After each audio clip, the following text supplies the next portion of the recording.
everyone. Welcome to the Death Chicks. We are Patty Burgess, my wonderful co-host, and I'm Misty Lynn.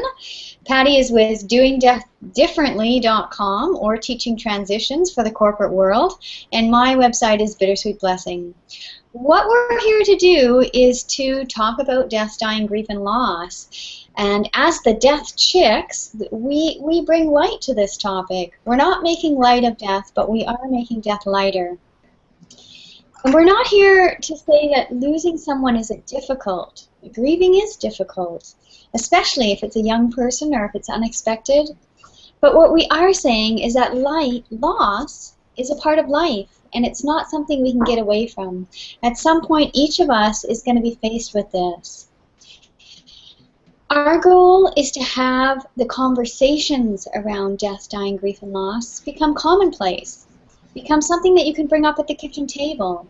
Become normal instead of this dark cloud that tends to usually follow the mention of the word death. So if you share this goal with us, we encourage you to start talking about it. If you hear something on our show, mention it to your family or friends. Mention it to someone you see on a park bench. And let's help the world to wake up to this topic, this thing that we're all going to do one day. So I'm going to pass it over to my co-host Patty now, and she's going to introduce our wonderful guest today, Terri Daniel, the producer of the annual Afterlife Awareness Conference. I'm really excited. Go ahead, Patty.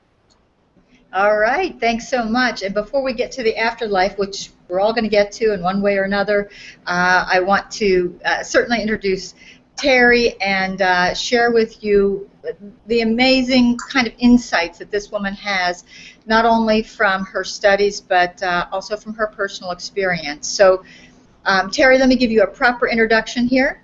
So we have Reverend Terri Daniel, who's an ordained interfaith minister, clinical chaplain, and death awareness educator who assists dying and grieving individuals to discover, and I love this term, a more spiritually spacious understanding of death and beyond. It feels like a giant exhale to me. So her unique perspective on birth, death, and the journey of the soul helps the dying and the living find meaning and healing through meditative and ritual practices that open really a conduit to other dimensions. So her unique form of what she calls radical mysticism incorporates elements of Buddhism, Shamanism, ancient pagan practices. It incorporates gnostic Christianity and other spiritual traditions to break down the limiting beliefs that we all have about forgiveness, divine judgment, and negative experience. And what I love about that is, you know, what is a negative experience? It's all kind of relative and it's perspective. Anyway, Terri replaces these beliefs with an empowering vision of a co-created universe where there are no victims or perpetrators, only souls seeking expansion and awareness. To me, that's a place I want to go. So we're going to listen to Terri, and I want to share with you that she's the author of 3 books. One, her personal story about the loss of her son and how she guided him through a conscious death, is A Swan in Heaven, Conversations Between Two Worlds. Embracing Death is her second book, A New Look at Grief, Gratitude, and God. And what we're going to really be talking about today is, in fact, the same topic of this show is a workshop that Terri's going to be giving, and she's going to be telling us all about those details. And that's Turning the Corner on Grief Street, how trauma and loss can transform us. And no doubt it does, and we want to transform ourselves in a direction that feels more divine, more expanded, and as you said, more spiritually spacious.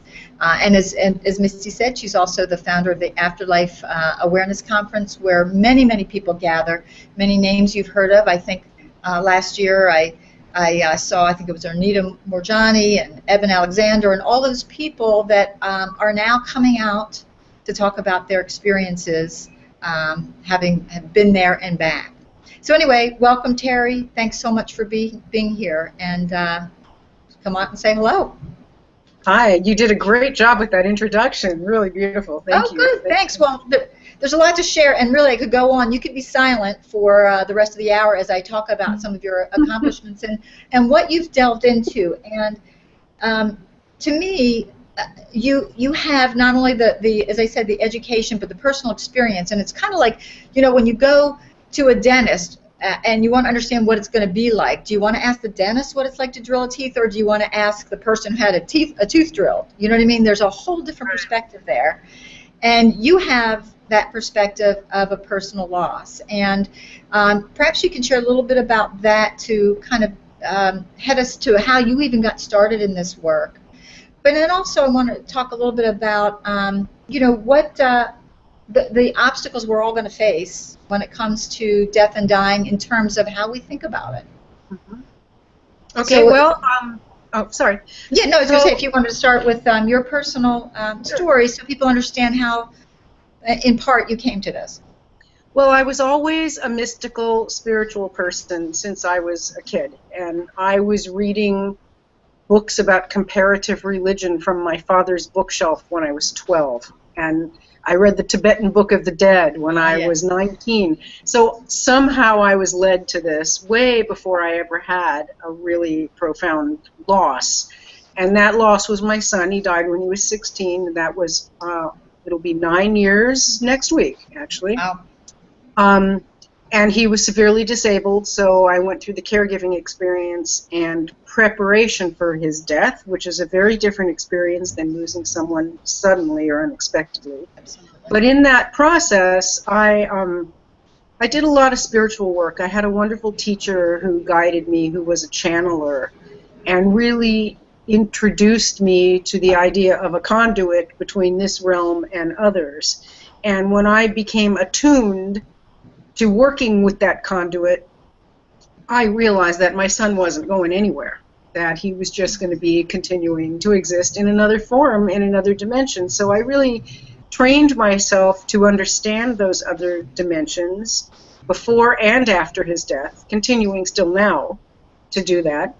And that's really what my work is all about. And the first few years after he died, he was talking to me constantly. He essentially still dictates my books and informs my work. You know, sometimes I'll be sitting here thinking, oh, you know, I need an idea for this new workshop, and it'll just come to me, and I know that I'm channeling it, and I know he's like, oh yeah, here, I got that, you know, and so he's with me all the time, and we all have that ability.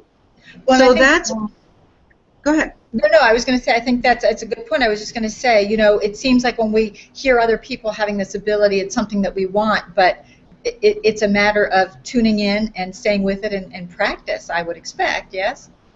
Absolutely. And in order to do that, you have to change your belief systems. And this is why I went back to school and got a degree in theology, because I wanted to understand where that is present in all the world's religions, and it's everywhere. And even in religious traditions that you might think it doesn't exist in, we are clearly divine sparks, temporarily embodied in the flesh, and as such, that conduit is always open to the divine. Heaven, the higher realms, whatever you want to call it, is always on. It's like your TV. Mm-hmm. Even if you don't have your TV on, the signals are still bouncing around the planet and broadcasting. So we're in the middle of these broadcasting signals, and we just have to learn how to listen to them. But in order to do that, we have to undo what we've been taught by society and culture that says we can't listen to them. And therein lies the rub, right? Yes, absolutely. That's the part. Terri, that's really fascinating.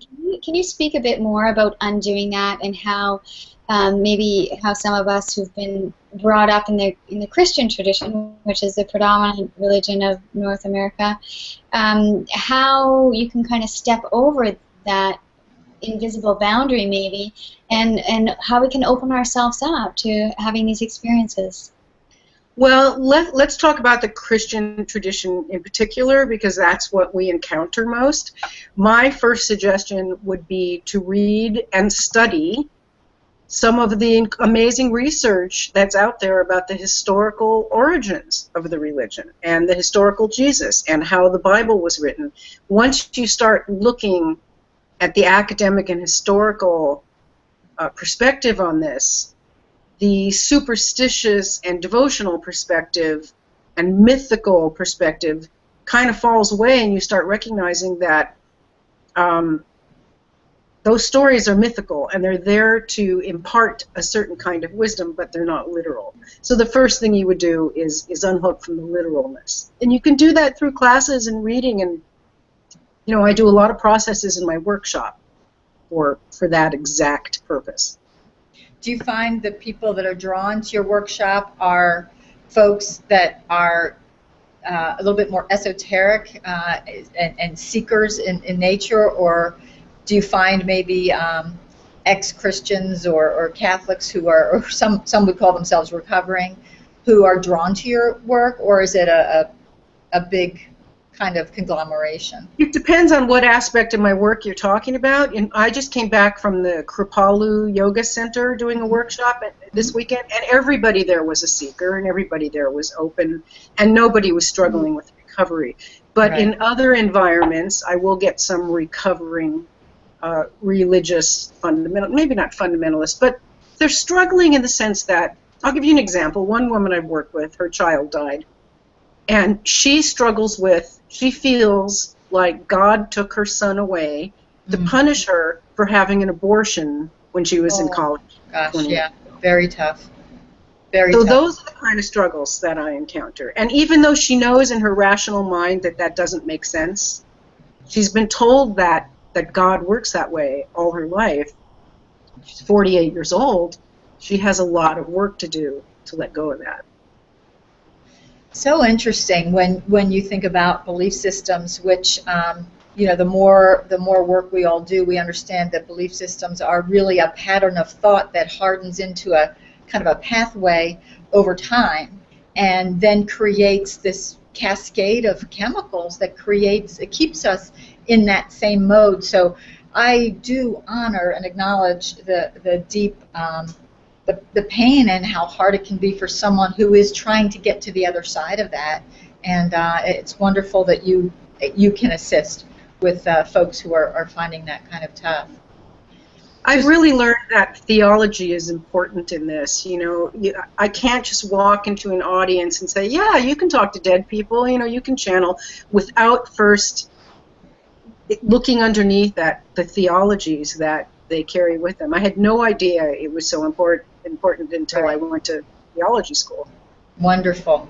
That's a great thing, because in a way, and I know you have a background or expertise in hospices as well, and that sounds very similar to meeting somebody where they are, because you can't go off and share these new concepts if they haven't. It's kind of like expecting an infant to start running. There needs to be these steps to get to where people are trying to go. So. Well, and the other part of meeting people where they are, as a chaplain, we do exactly the opposite of what I've been talking about. Okay. We never teach anybody anything. We're not there to be teachers or guides in any way. Sorry, my phone is ringing. That's okay. I don't know how to make it stop. Maybe I could do this. That won't work. Sorry. I think it's heaven. It may be heaven calling, so you may want to answer. It's actually my mom calling on the caller ID, and she's not in heaven.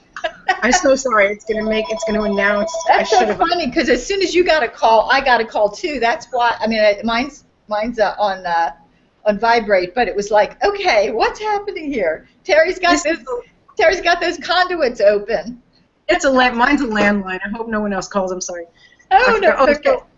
As chaplains, what we're supposed to do, and it was a huge challenge for me, of course, is to be where the person is. So, Right. for example, I had a woman in the hospital the other day, a Jehovah's Witness, and she was telling me about her son had cancer and all the people around her who were sick, and that sickness comes from the devil, and, people get sick because they're not right with God. And what I wanted to say is, but I'm standing here talking to you in a hospital bed.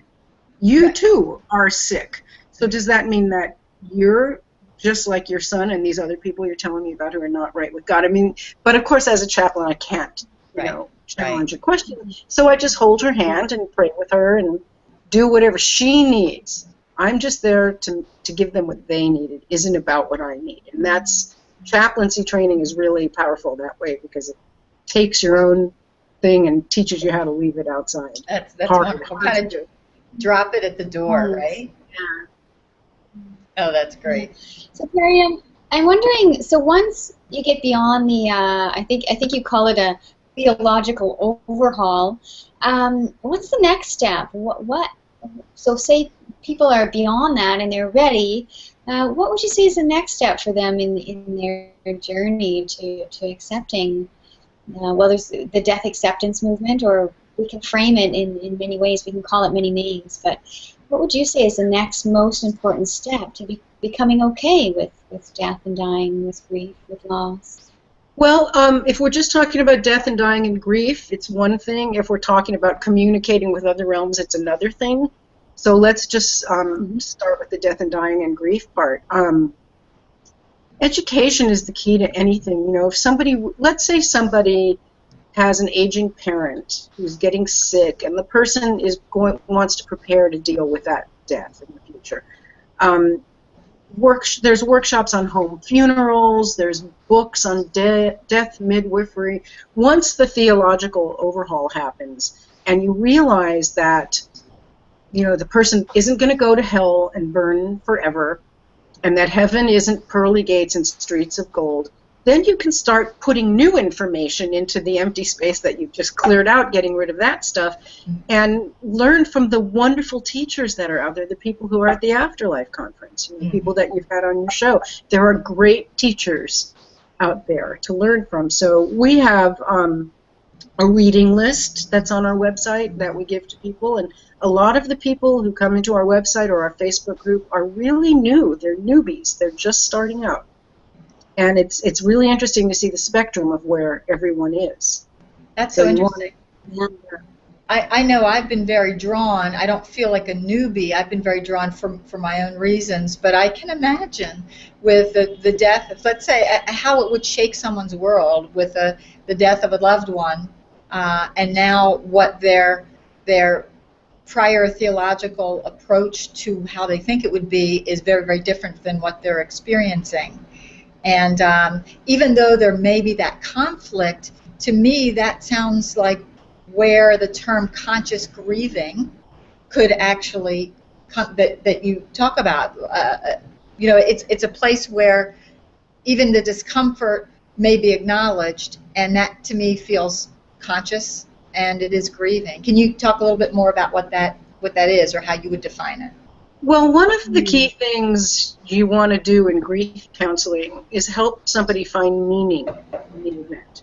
So someone might say, God's punishing me, or it's just random and it means nothing. And that is much deeper pain than if you can find some sort of meaning to the event. Why did this happen? What does it mean for my life? How can I take this and do something with it? And in all the curriculum in grief counseling theory and all of that talks about this, about how to find meaning and go into different stages that have been identified. This has nothing to do with Elizabeth Kubler-Ross's stages, but, you know, reframing the relationship, starting a new relationship with the deceased person, not the same one you had before, but now you're going to have a new relationship where they're in one room and you're on the other. They're on the other side of the veil, but the relationship continues after they're gone. So there's a lot of stuff like that that you can learn. What happens when we have a traumatic loss is our assumptions about the world are taken away. The rug is pulled out from under our feet, and then we're left there with nothing, with no rug, and it has to be replaced with something. And if you're not willing to let the rug go away and just kind of stand there rugless for a period until you can invite something new in, if you're not willing to do that and you're just clinging to the rug, you're going to suffer a lot more. I love how you said that, and how I describe it, it's like you're walking through life and all of a sudden your 3D world just gets flattened, and that would be like, you know, having the rug pulled out. And for me, that's a brilliant moment. It's like a bittersweet moment, and you said it well, in that when you take the time to just stand there and be there without clinging to the rug and trying to cling to the world that you know, it's a pretty magical space. And this is the space that I find is the sweetness in it all, because after a while, for me and many people I've worked with, and spoken to, it becomes really clear and evident what's most important in life, and it's a wonderful opportunity to start again. I love and your also, bittersweet blessing. That is beautiful. That is the best phrase I've heard in a long And time. that happens to be her website too, Yeah, I saw that. That's bittersweetblessing.com. great. And it's so you know true, what? it There's changes so quickly. Go ahead. Sorry, I just have to say, Leslie Marsh has made a comment, and it's good. She says, I found myself wondering if Spirit actually gives us lessons by making us aware of teachings that we may come across, which we might normally dismiss, but that call to us, draw us in, and then later in life we have the jigsaw piece slot into place. So it's like, when things happen, my interpretation of it is we might not get it or fully understand it at the time, but after we've moved through it, we have that perspective and everything makes sense. And she goes on to say that I understood when I was given the diagnosis of cancer, and Leslie, I hope you don't mind us sharing this, that I was being taught in some organic way the means and the resources that I would need to get through. So I thought that was it's a neat way to put it, and it shows us that although we may not understand what's going on in our lives at the time, if we believe in a higher purpose, a higher knower, a higher guidance system, these things, they might be there for a purpose. And like Leslie said, that the piece in the jigsaw puzzle that will make your life will appear later in time. And that's exactly what we mean by finding meaning. The meaning is, oh, you have cancer, you go through this, and you find aspects of yourself that you didn't know were there, that you would not have found without the cancer. One of the assumptions that most people have in our culture is that there are things you can do to sort of, kind of, almost guarantee a conflict-free existence. Which is where's that? Yeah, well, that's, in some religious beliefs, like, if you go to church, if you go to confession, if you believe in God, like the Jehovah's Witness lady, if you do all these things right, you will be rewarded. It's the reward punisher God. And of course, it's ridiculous because there is no conflict-free existence, and there are some belief systems that say any conflict comes from some sort of failing on your part as a spiritual being, which it's an absurd belief system, but many people have it. And one of the things that we try to shift when we find meaning is to understand that conflict has a purpose. Certainly Buddhism knows this. The first noble truth of Buddhism is suffering exists, and the second one is suffering exists for a reason, which is really contrary to the Judeo-Christian view of suffering. Right. And what I love about that approach too,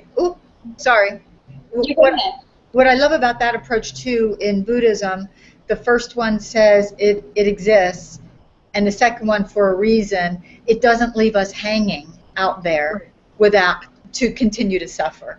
And when that circle comes back around, healing can take place. But when there is no letting go of whatever those beliefs are, it's a setup for failure. There's no way you can possibly win, whatever that means, under those other circumstances. I have to jump in. Because when I was 20 something, I lived with a wonderful Buddhist family and was learning some of the tenets. And when I came across that one, I was like, something in me, I didn't want to believe it, or I didn't want to think it was true. I didn't think it was a very good idea to have as a major tenet. So at that point, I dismissed it. But I didn't get on to the second teaching that it happens for a reason. So I sense, I really like Buddhism. I like it, and I apply some of its concepts in my life. But Terry, you just brought home for me something that I've been sitting with for 20 years. So. Well, and there's also a third and a fourth. The third one is there's a way out of suffering, and the fourth one is the way out of suffering. the way out of suffering is the eightfold path, which goes to another list of 8 things. Buddhism is, they have a lot of lists. So it doesn't just leave you with suffering exists, which is how most Westerners understand it. You know, they go, oh, Buddhism is just about suffering. No, it's about understanding the meaning of suffering and working, right. Which brings us back to the whole death and grief and suffering. It does, it does. I was curious, one of the things that I wanted to ask you about, you talk a little bit about mediumship and when it's important and when it's not important. And personally, I've seen some miraculous healings from people in an instant, almost like, Misty, what you just went through. You just got the second tenant, and the next thing you know, 20 years of healing has just happened right here on the show. Gosh, we're really doing something here. But no, I've seen people who come so constricted in a room, and they are grieving a loss of a child or something that just feels unspeakable.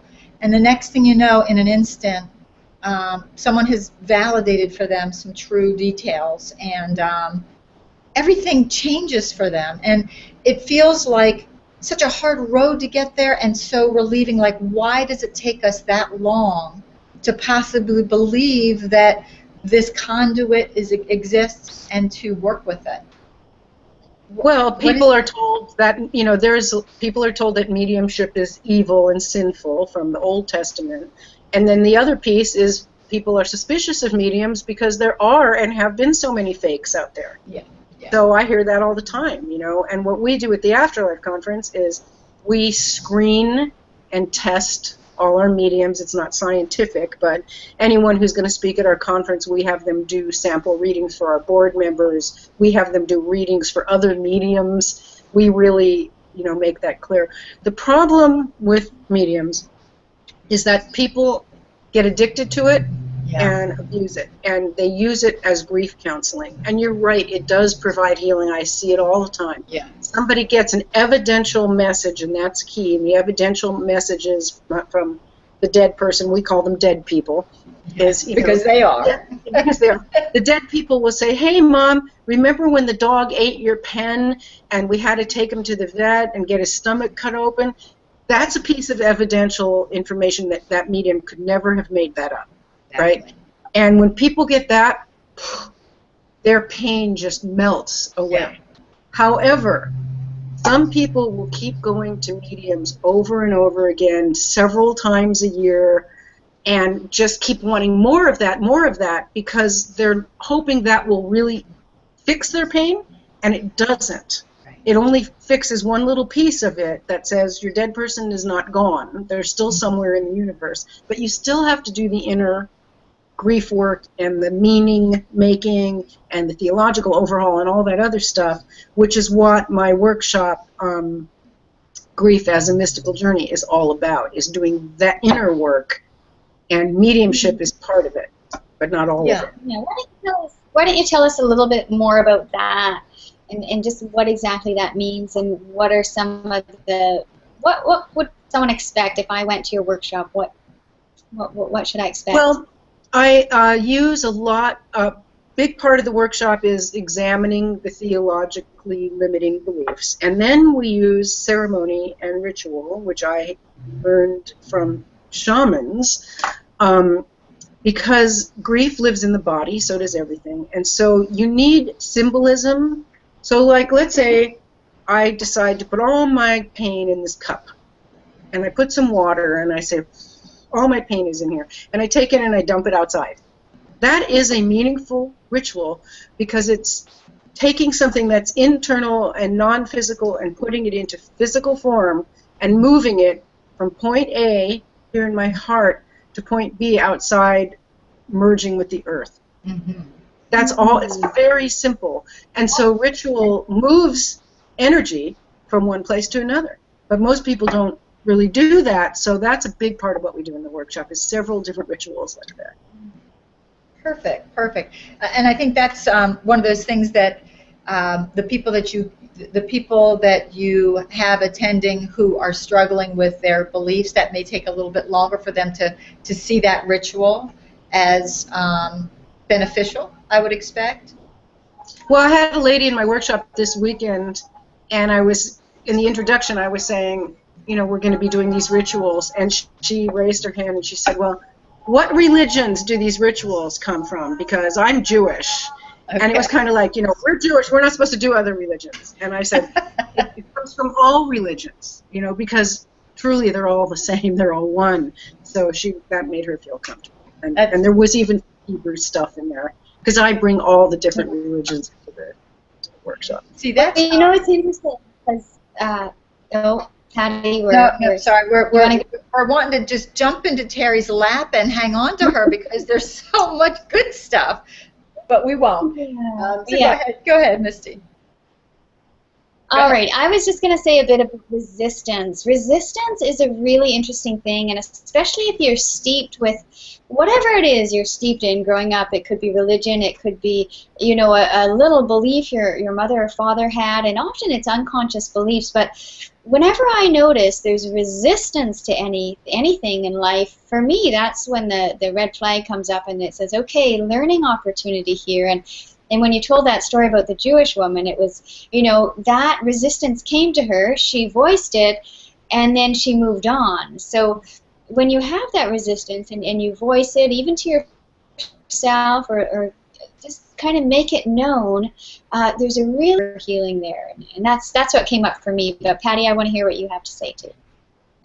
Before Patty answers, I just want to say that that's actually great, Misty, because when you're working in a group, you build trust with that group, and her voicing it to the group brought in the support and love of the group, where if she had kept it to herself, she would have been wondering and suspecting and doubting.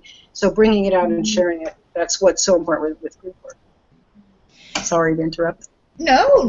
You're our guest. We want to hear from you. But it's fun. It just made me think when Misty was talking about resistance is where sometimes where I can get confused, and I don't know if this is other people too, if I'm feeling resistance, is it really resistance or is it preference? In other words, is it resistance that I shouldn't be going this way? I don't want to say like kind of a sign that I shouldn't be doing this. It can get very confusing sometimes as to, what is this real feeling? And I'm wondering if you're able to help people or how you would help people dig down and kind of understand what is the real message that you and your body, are getting. Well, it's not always resistance. I mean, resistance and preference can really be the same thing. That person, that woman, could have really said, no, I'm not comfortable with this, my religion tells me it's a sin to, but she wouldn't have been there if she really believed that. Right. And preference is, I really get irritated with people who complain about judgment. Like if you say, I like chocolate better than vanilla, they may as well say, oh, don't be so judgmental. I see this all the time. I'm on Facebook all day long, and someone has an opinion about something, and all the woo-woo people are saying, oh, that's so judgmental. And, we're kind of like, no, judgment is okay. Condemnation is a different thing. I don't condemn people who like vanilla ice cream. I just happen to prefer chocolate, and that is a judgment. And so a lot of the woo-woo, politically correct ideas are very foolish, and people cling to them because they don't really, it's no different than traditional religion. Right, the exactly. woo-woo religion has its own dogma, and I run into that all the time. I bet, because the woo-woo people are probably more attracted to your work than some other people. So, judgment exists everywhere, and I think that's a good differentiator, a good discernment is what's condemnation, how is it delivered, and what's going on with. I think delivery is important because that generally has an interpretation to it.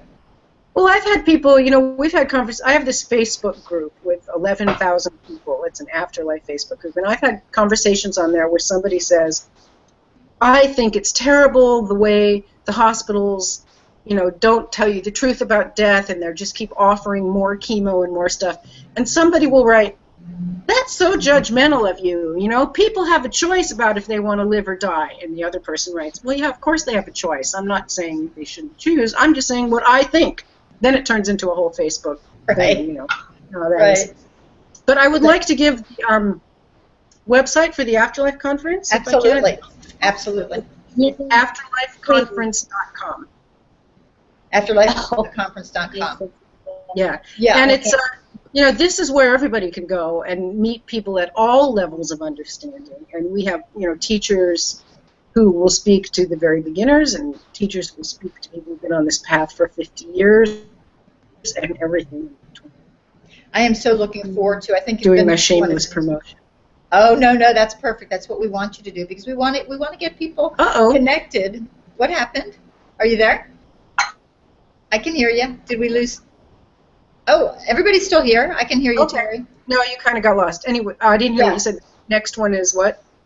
No. I was going to say the next one. The next conference is what, in May? It's May 12th through 15th, 2016, and it's in St. Louis. Yeah, perfect. And there is a huge, interesting. I mean, the people that come to it and the people who speak at it are fascinating and interesting. So we definitely need to do that. Also wanted to talk just a little bit about your book that kind of goes more along with your workshop, and that's the Turning the Corner on Grief Street, correct? Mm-hmm. Yes. Tell us a little bit about that and how that came about, along with this workshop. Oh, that's a great question. Well, speaking of Facebook fiascos, that's really how that came about. I posted something on Facebook once about you can turn the corner. You know, you can look at your grief like your feet are in cement and you can't move. Or you can go to the end of the block and look over here, and there's open meadows and fields and the forest over there. Or you can take the elevator to the top of a skyscraper and get a completely different view. Or you can go down in the subway under the street and get another view. You can turn the corner on your grief. Well, people went crazy on Facebook when I posted that. Somehow it got shared with a bunch of grief groups, which is not where I put it, but it kind of went viral and it got shared.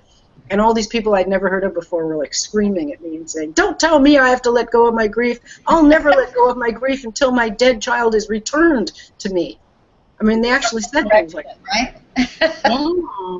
And that's how the book idea came about. It was really inspired by that, because I realized that people really did have their feet in cement and really didn't have good tools for processing grief, because, and I will proudly say this, I don't think, you know, traditional classical grief counseling really gives useful tools.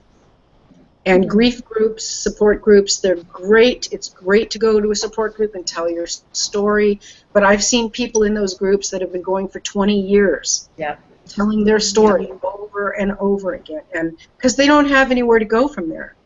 And that's where these rituals come in, and processes that you can do to physically express the movement of energy from one place to another. But if you're going to a grief group every week for 20 years or 10 years or 5 years or even 1 year, that energy is sitting still. What are you doing when you go home from the group? You know, if you don't do anything and then you come back to the group. So that's what that book is about. Yeah, it sounds like people getting addicted to the medium. So sometimes we can get stuck in our own process because we're so afraid. We know our process. It's become familiar. We don't know what will happen if we go out of it. So it's kind of like we all have our habits and we like to stick to them. But if we really want to move forward in life, we need to take those risks. We need to step outside of our comfort zone. We need to, you know, open the curtain and see what's out there, and even if it looks a bit scary, step on through. And it sounds like the book you've written, Turning the Corner on Grief, provides some really practical tools on ways to move forward and take that next step. So we have to pull our own rug out from our feet, you know. We have to help that. I mean, Pema Chodron, my favorite Buddhist teacher, says, you know, in the West we shy away from pain, but you know, the Buddhist idea is lean into the pain. Lean in. Yeah, and there's a really great little Buddhist video clip. It's called Feeding Your Demon. I should find that link, and it was really brilliantly said. But it was, you know, when when your biggest fear is at you, this is when you have to, instead of run from it, you have to feed it. So instead of, and the way it's described is just beautiful and brilliant and poignant, and I'll try and find that and share it with viewers, but I think that's what you're touching on, Terri. Well, you know, it's so interesting when you say, you know, about people going to grief groups for 20 years.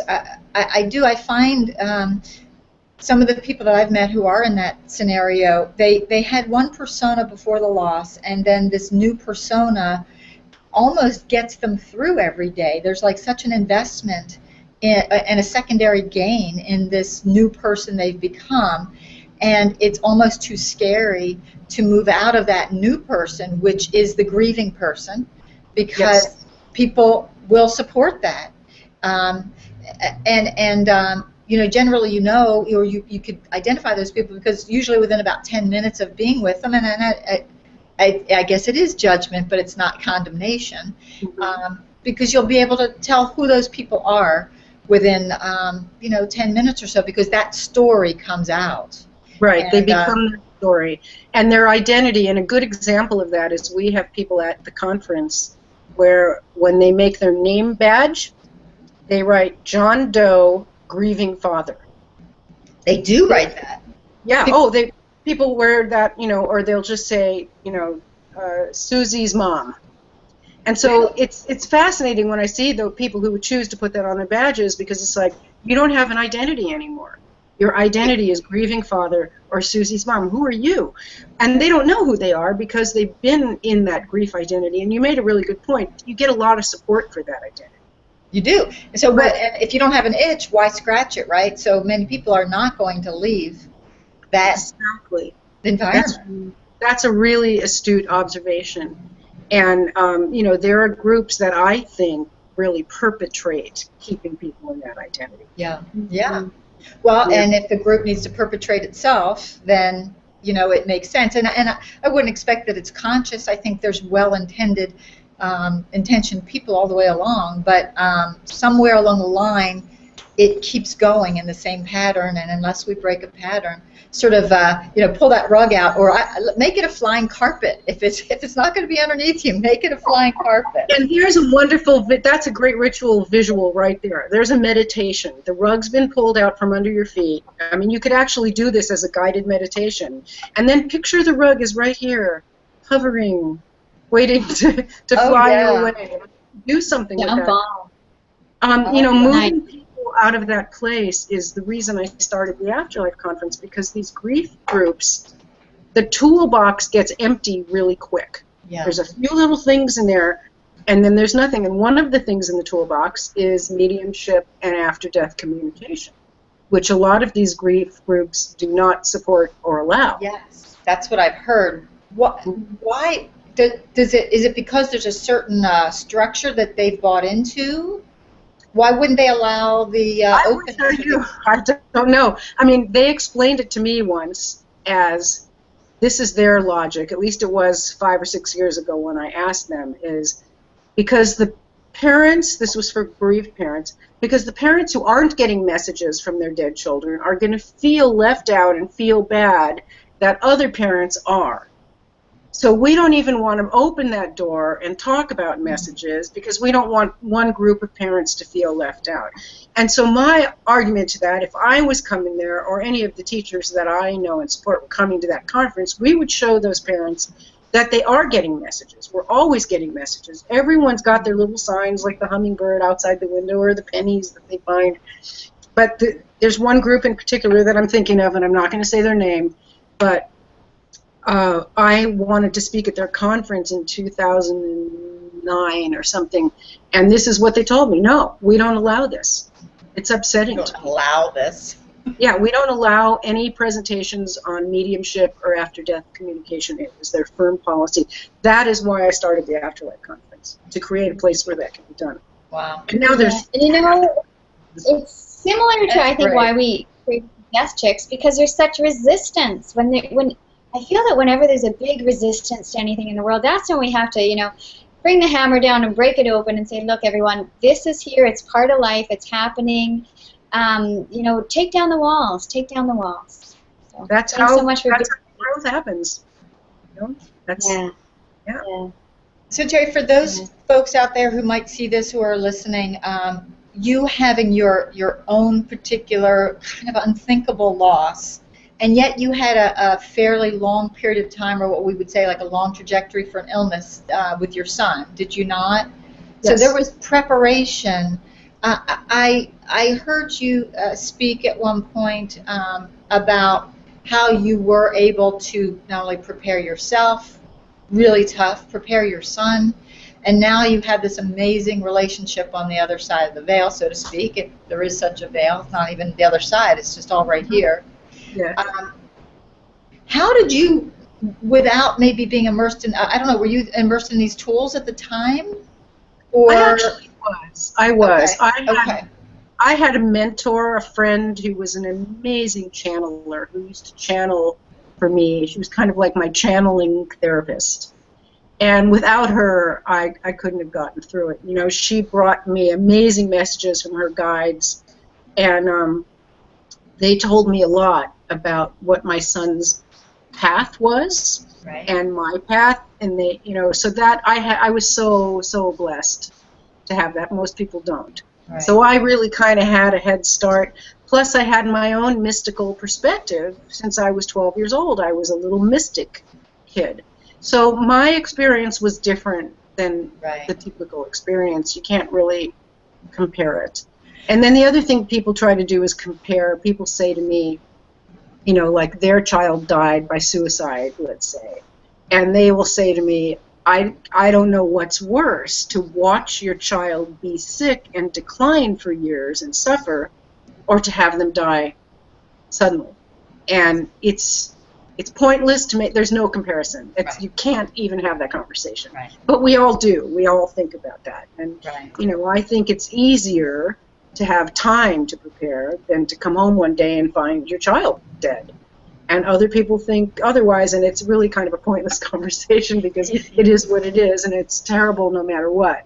Right. Right. It happens the way it happens for a reason. Yeah, and everyone has, even if they have exact same experience, they won't experience it the same way because we're each unique individuals, and we each have our experiences to learn unique lessons. So the same experience for two people could have, you know, they have different experiences.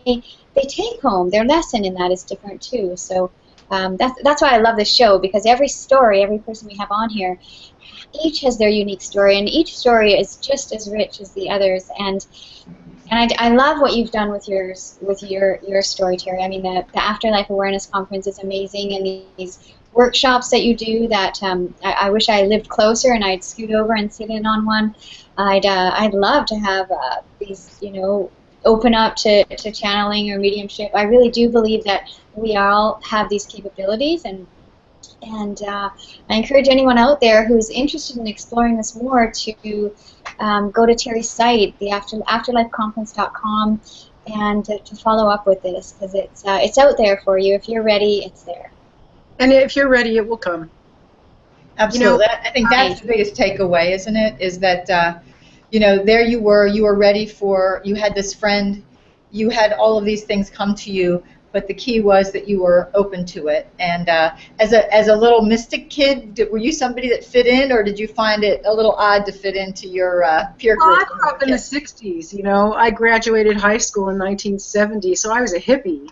So I fit in with the hippies, but I didn't fit in with the normal people, you know. So I guess you could say I never fit in. You know, I didn't go to college until I was 56.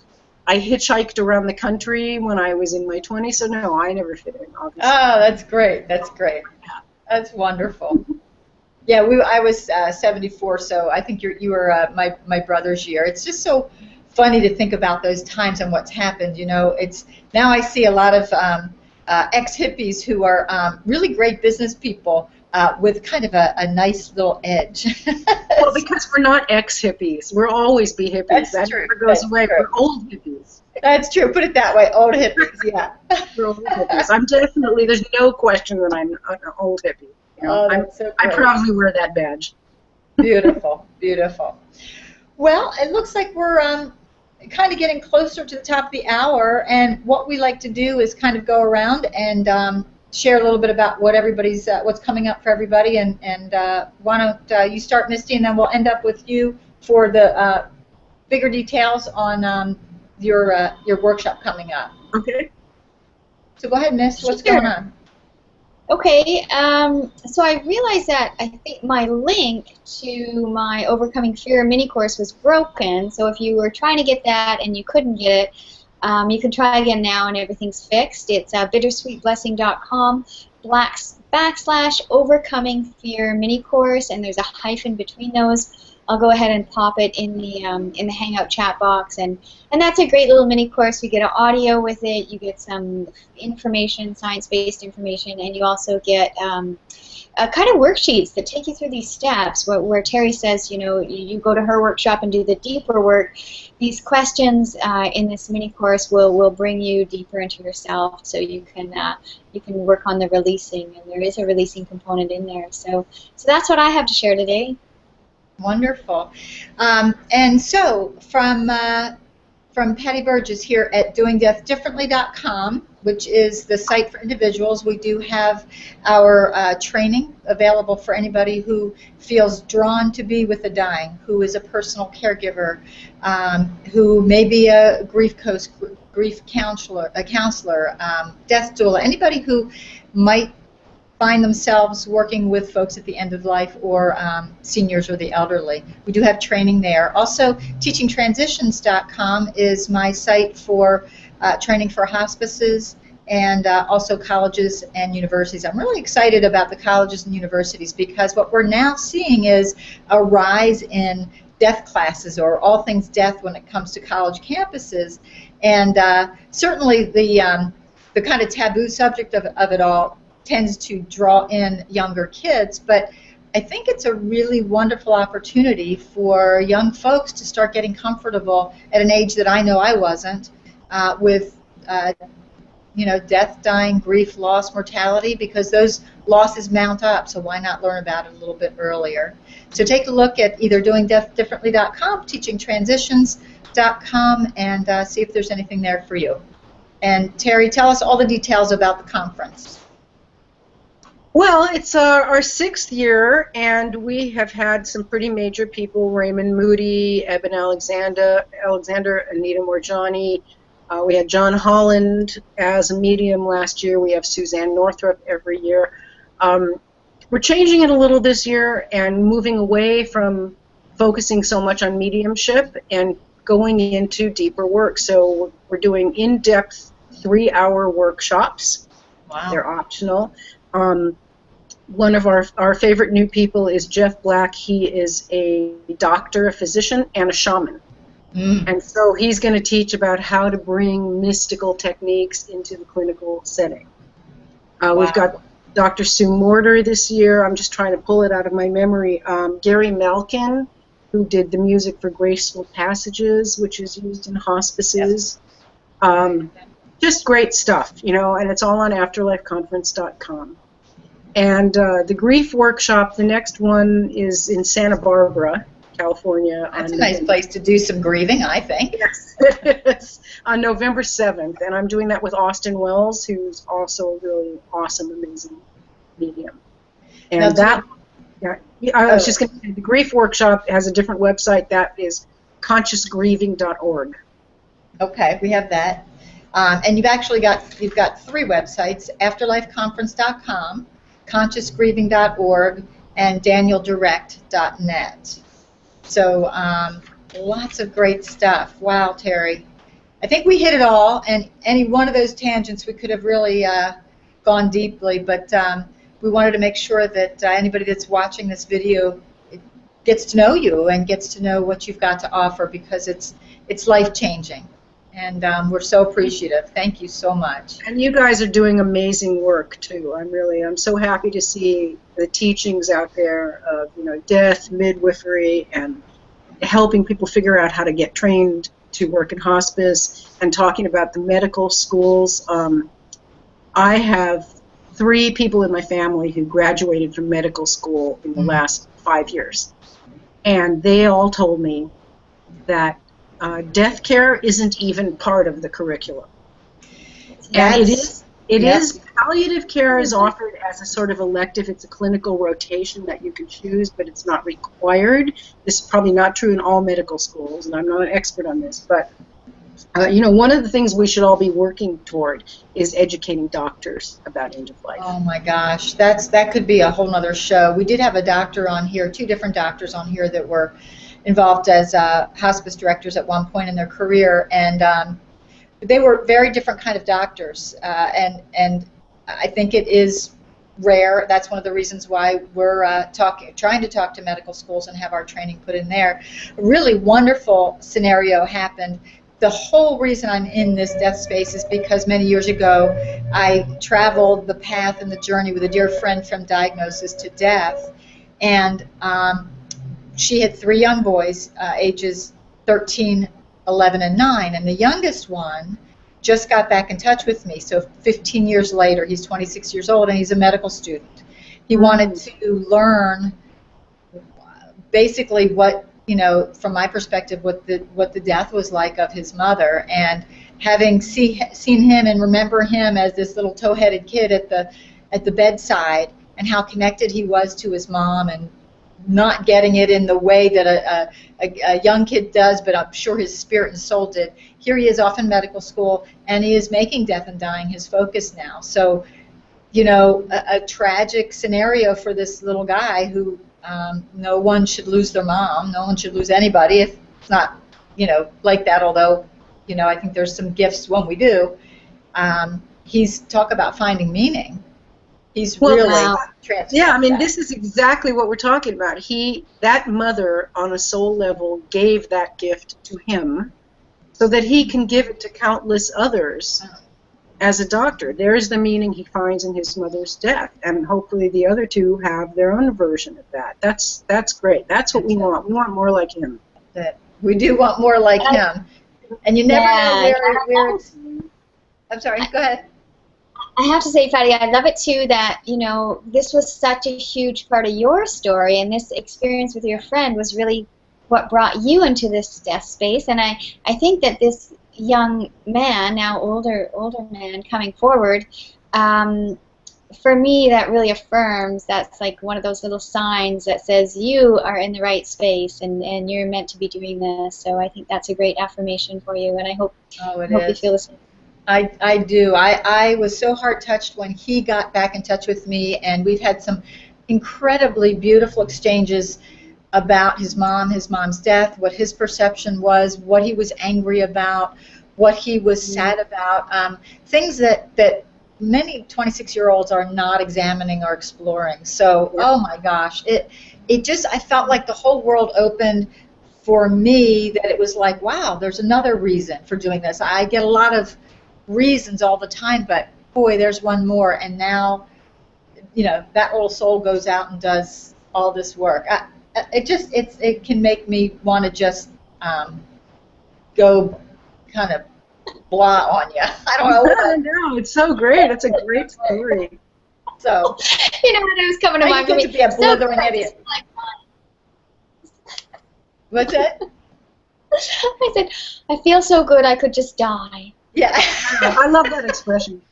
I was so happy I almost died. There you go. Yeah. In fact, on my website, I have 134 ways that we say we're not talking about death, but we do. So if you want to go there at doingdeathdifferently.com, on the home page, there's a little report you can get. Not a report, it's a list.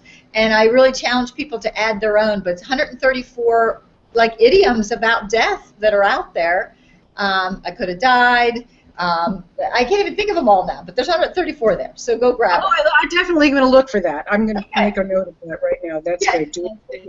If you can't get that, I'll just send it to you in an email if for some reason it doesn't get to you, but it should. So I love that. I heard someone once say she almost died of happiness. That's like my favorite. I died of happiness. You know what? I don't think that one's on there, Terry, and that's why I challenge people. Get whatever, let me know, and we'll put that on there, and we'll give you credit, too. So. Okay. All right. right, everyone. I think that's pretty much a wrap. Any last minute stuff? I'm gonna pull up a comment. Leslie just says thanks so much. She says great stuff, ladies. Thanks for another excellent section. Thank you so much, Leslie, for being here and for commenting. We really appreciate when our viewers comment and share around. If you like what we do, share around. Let's get the word out there, and let's give it 10, 20, 30 years. Let's make our kids grow up in a world where they can talk about this and it's okay. Yes, nice, beautiful. Well, thank you guys so much. This was really fun. Very, very good. Well, we'll be seeing you soon for sure. We know that somehow, somewhere soon. Somewhere. Okay, you guys. All right. Bye-bye. Thank you. Okay, that's a wrap. That's a wrap. Bye-bye, everyone. Bye.